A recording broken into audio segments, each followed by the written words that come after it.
किस राज्य में कितने केस? तेजी से फैल रहे ओमिक्रॉन के सब वेरिएंट्स। क्या फिर से लोगों को काम छोड़ बैठना पड़ेगा घर? एक बार फिर से कोरोना वायरस देश भर में पैर पसार रहा है।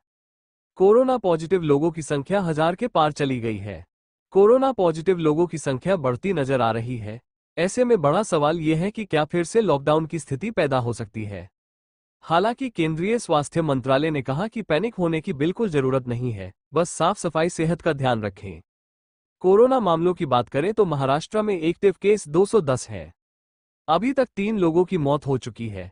सबसे ज्यादा जो एक्टिव केस हैं वो केरल में है, जहां आंकड़ा 430 के पार चला गया। केरल में 2 कोरोना मरीजों की मौत भी हुई है। गुजरात में एक्टिव केस 83 है। यहां कोई गंभीर संक्रमित मरीज नहीं है। तमिलनाडु पर आते हैं। तमिलनाडु में एक्टिव केस 69 के पार पहुंच चुके हैं।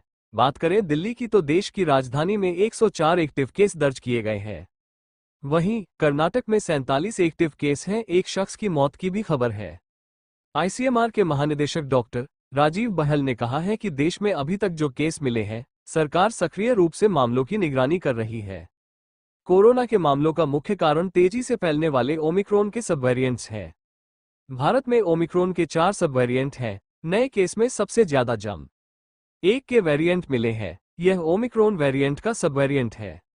जम.1 की पहचान 2023 में हुई थी। यह इम्यूनिटी को चकमा देकर संक्रमित कर सकता है। यह वेरिएंट चीन में भी पाया गया था। अब एशिया के दूसरे देशों में भी यह फैलना शुरू हो गया है।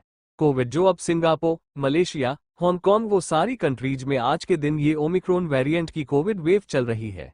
इससे पहले corona cases in India advisory में कहा गया, अस्पतालों को बेड, ऑक्सीजन, एंटीबायोटिक्स, अन्य दवाओं, टीकों की उपलब्धता के मामले में तैयारी सुनिश्चित करनी चाहिए। Ventilator, BiPAP, oxygen concentrator, PSA जैसे सभी उपकरण चालू हालत में होने चाहिए।